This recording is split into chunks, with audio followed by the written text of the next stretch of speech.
सरकार ने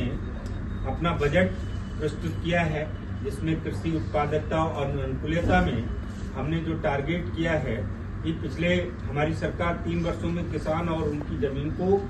शामिल करने के उद्देश्यों से राज्यों के साथ मिलकर कृषि में डिजिटल सार्वजनिक अवसंरचना को लागू करने में सहायता करेगी और लगभग कृषि संवर्धन क्षेत्र के लिए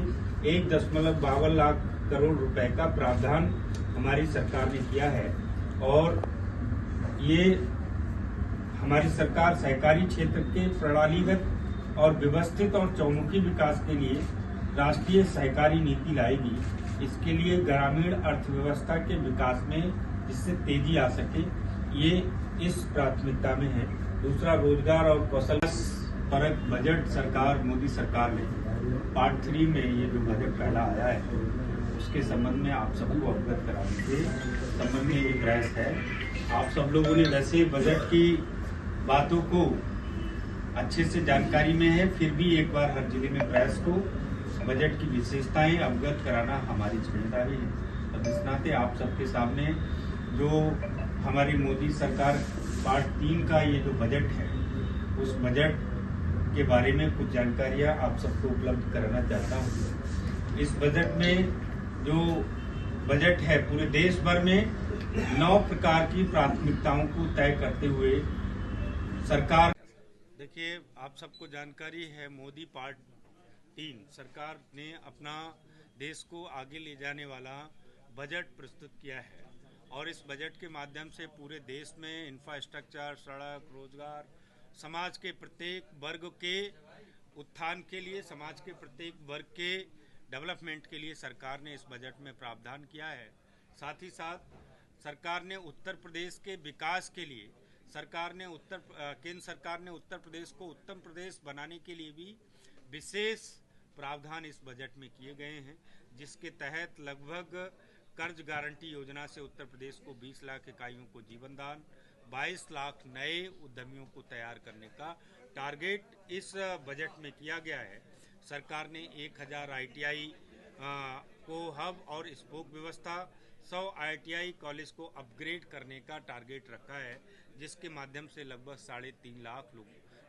नौजवानों को फायदा मिलेगा। साथ ही साथ उत्तर प्रदेश में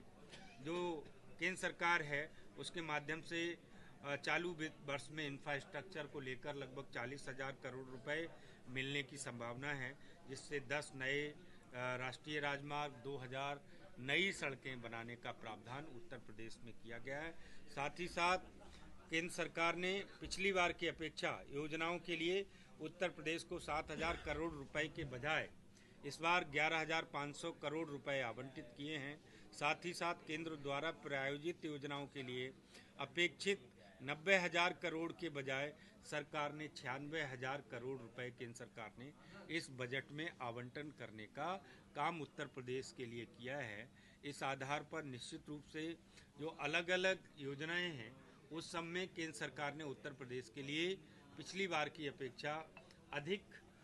धन का आवंटन किया है, धन की व्यवस्थाएं की हैं, जिसके कारण उत्तर प्रदेश उत्तम प्रदेश बनेगा और उत्तर प्रदेश में इंफ्रास्ट्रक्चर और रोजगार डेवलपमेंट के बड़े अवसर यहाँ आने वाले हैं। ऐसा कहता है, जिस तरह से उन्होंने केंद्र ने इस बार बजट में केवल उत्तर प्रदेश को कुछ नहीं किया,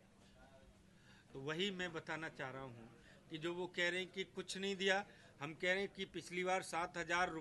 करोड़ रुपए केंद्र सरकार की योजनाओं के लिए उत्तर प्रदेश को अपेक्षित 7,000 करोड़ रुपए का टारगेट था, लेकिन बजट में 11,500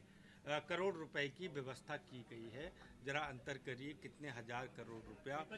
1 लाख दलों को खुश करने के लिए बजट दिया गया है। किसको खुश करने के लिए? जो आपके घटक दल नहीं, घटक दल तो उत्तर प्रदेश में हमारे केवल अपना दल है और ये हैं, तो इसमें घटक दलों के लिए थोड़ी ये व्यवस्था, ये तो इंफ्रास्ट्रक्चर, रोजगार, उस सब को डेवलपमेंट के लिए है। जिसमें मैं बताना चाह रहा हूँ कि ये जो प्रायोजित योजनाएं हैं केंद्र द्वारा, उसके लिए 90,000 करोड़ रुपए की अपेक्षित था, लेकिन सरकार ने 6,000 करोड़ रुपए अधिक आवंटन करते हुए 96,000 करोड़ रुपया उत्तर प्रदेश के लिए आवंटन किया है।